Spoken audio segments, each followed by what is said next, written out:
Hello বন্ধুরা, welcome back to my channel Barnali's অ্যাবাউটের একটা নতুন ব্লগে তোমাদের সবাইকে স্বাগত জানাচ্ছি। আজকে একটা বৃষ্টি ভেজা সকাল দিয়েই আমার ব্লগটা স্টার্ট করছি, আর পুরো ব্লগটা জুড়েই থাকছে অনেক গল্প, অনেক কথা, অনেক মনের কথা তোমাদের সাথে শেয়ার করে নেব। তো পুরো ব্লগটা জুড়ে আমার সাথে থেকো তোমরা। যেহেতু সকালবেলা বৃষ্টি বৃষ্টি ভাব, তো আজকে একটু মনটাও খিচুড়ি খিচুড়ি করছে, বুঝেছো। আর রিপন গেছে বঙ্গাইগাঁও, তো এখন রিটার্ন ব্যাক করছে, রাস্তায় আছে, তবে ওর পৌঁছাতে 12টা-1টা নাগাদ হয়েই যাবে। তো তার জন্য ভাবলাম সকালে একটু খিচুড়ি ব্রেকফাস্টে তৈরি করে নিই। রিপনের আবার খিচুড়ি খুব একটা বেশি পছন্দ না, তো শাশুমাকে জিজ্ঞেস করাতে উনি বললেন ঠিক আছে তাহলে বানিয়ে নাও। আর আমি, রীতা আর শাশুমা, আমরা 3জন মিলিয়ে আজকে তাহলে সকালের ব্রেকফাস্টে হয়ে যাচ্ছে মুগ মুসুর দুটো ডালের মিশিয়ে খিচুড়ি। প্রথমে ভেবেছিলাম যে মুগ ডাল বা মুসুর ডাল যে কোনো একটা দিয়ে করব, তারপর ভাবলাম দুটো একসাথে মিশিয়েই করে নিই, বেশ টেস্টি হয়। আর খুবই সিম্পলভাবে এক সম্ভাসে যাকে বলে না, তো সেভাবেই তৈরি করে নেব একদম। সঙ্গে একটা অমলেট তো অবশ্যই থাকবে, ভাবছি একসাথে 3জনের জন্য করে নেব, তারপর কেটে কেটে ভাগ করে নেব। বন্ধুরা, এই যে রান্নাবান্নার কাজ বা নিত্যনৈমিত্তিক সংসারের হাজার কাজ করার ফাঁকে কিছু ভাবনা মাথায় আসে, যা বলা হয়ে ওঠে না। তাই ভাবলাম আজ রান্না করার ফাঁকে যে ভাবনাটা মাথায় উকি দিল সেটা সবার সাথে শেয়ার করি।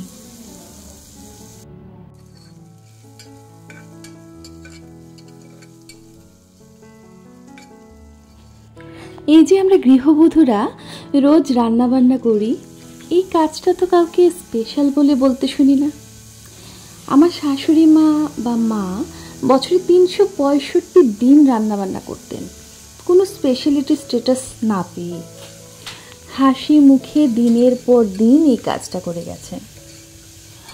অথচ যেদিন কোনো কারণে আমার হাজবেন্ড বা ভাই বা সেরকম কোনো পুরুষ লোক কোনো ছুটির দিনে শখের রান্নাবান্না করতে উনুনে ঢুকলেই বেশ সাড়া পড়ে যায়। আমরা সবাই বেশ ফলাও করে ওদের আজ রান্না করার কথাটাকে প্রচার করি, অ্যাজ ইফ এটা খুব স্পেশাল একটা ব্যাপার। চিন্তাটা সামান্যই। এই বলতে গেলে পৃথিবীতে ফেমিনিজমের এই জোয়ারের সময় যখন সব ব্যাপারেই নারী পুরুষকে সমান করে দেখার কথা বলা হচ্ছে, তখন কারো 365 দিন করা কাজকে শুধু ডিউটি বলে চালিয়ে দেওয়া আর অপরপক্ষের একদিনের শখের ব্যাপারকে হই হই করে অ্যাপ্রিসিয়েট করা, আমার মনে হয় অন্য কিছু হলেও সমান তো নয়। প্রকারান্তরে দেখতে গেলে যদি কোনো পুরুষ লোক ওয়ার্কিং বা নন ওয়ার্কিং যে কোনো কারণেই হোক, রান্নাবান্না করা বা ঘর গুছিয়ে রাখা, এই ডেজিগনেটেড উইমেন্স অ্যাফেয়ার বলে যে স্ট্যাম্পিং করা ব্যাপারগুলোতে স্বাধীনভাবে জড়িয়ে থাকে, তখনও আবার আশেপাশে সবার ভ্রু কুঁচকে যায়।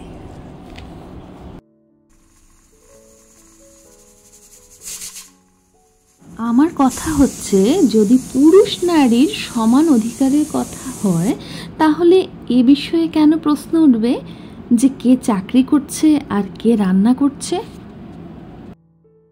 কেন কোনো ওয়াইফের নিজের হাজবেন্ডের থেকে সংসারের খরচ চালানোর মাসোহারা পাওয়াটা বৈধ, আর যদি উল্টোটা হয়, নন ওয়ার্কিং হাজবেন্ডের নিজের চাকরিয়ান বউয়ের কাছ থেকে টাকা নিয়ে সংসারের দেখাশোনা করাটা পাপের ব্যাপার বলে আজও গণ্য হবে? বন্ধুরা, এ তো রাইট অফ ইকুয়ালিটি বা সমানাধিকারের অস্তিত্বের প্রশ্ন বা সংগ্রামকে খুন করা ছাড়া আর কিছুই না। আর আমরা নিজেদের দৈনন্দিন জীবনে সচেতন বা অসচেতনভাবে বহুলাংশে এই অর্জিত অধিকারের অপমান করে চলেছি, বা অপমানকে সহ্য বা প্রশ্রয় দিয়ে চলেছি। আমার এই উপলব্ধিটুকু সবার সাথে শেয়ার করলাম। তোমাদের সাথে অনেক কিছুই শেয়ার করা হয়ে গেল।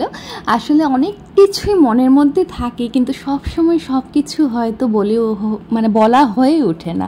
তো আজকে ভাবলাম একটুক্ষণ তোমাদের সাথে আমার মনের কথাগুলো শেয়ার করি। তোমরা অবশ্যই তোমাদের মতামতটা জানিও, আমার খুব ভালো লাগবে। আমি তোমাদের কমেন্টের আশায় আছি। তোমরা অবশ্যই জানিও যে তোমরা কি ভাবো এই ব্যাপারে।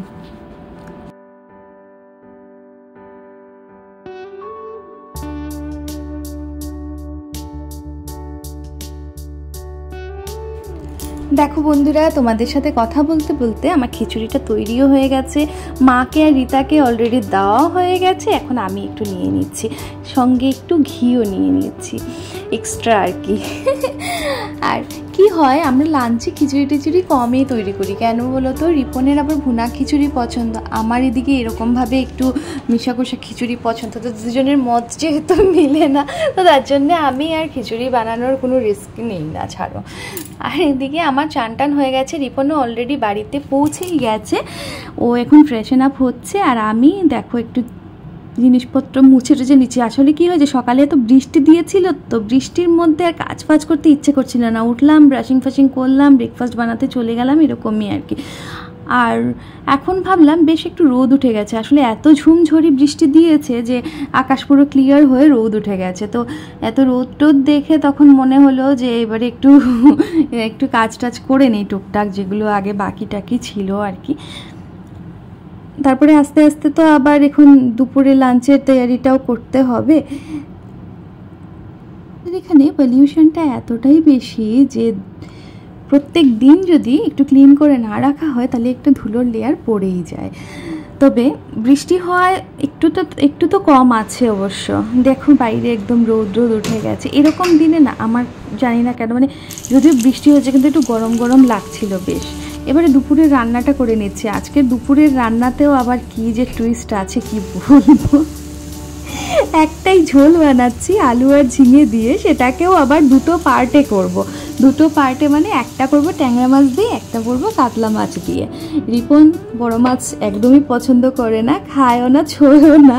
তো ছোটো মাছ কখনো যদি ধরো একটু রিকোয়েস্ট করলাম, তো একটু ছোটো মাছ খায় অবশ্য। তো ছোটো মাছ সাথে আবার বড় মাছের সাথে ছোটো মাছ মিলে গেলে ওই গন্ধটা আবার ও নিতে পারবে না। তো তার জন্যে দুটো কড়াইতে আলাদা আলাদা করে প্রথমে ঝোলটা বানিয়ে তারপরে দুটো আলাদা করে দিয়েছিলাম। এবারে একটাতে ছোট মাছ মিশিয়ে দিলাম, একটাতে বড় মাছ মিশিয়ে দিলাম, এরকম আর কি। তো আমরা ঘরে 3 জন লোক হলে কি হবে, অনেক কিছুই আমাদের এক্সট্রা হয় আর কি। আর এদিকে একটু ডাল ফ্রাই করে নিয়েছি। এটা আবার আমার একটু ফাঁকিবাজি রান্না, মানে অনেক সময় কি হয় একটু ডাল করলে সঙ্গে আবার ভাজা করতে হয়, আর ঝোল তো অলরেডি আছে।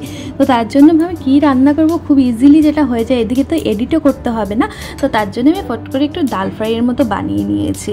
তো আমার মোটামুটি দুপুরের আজকের মেনুতে হচ্ছে গিয়ে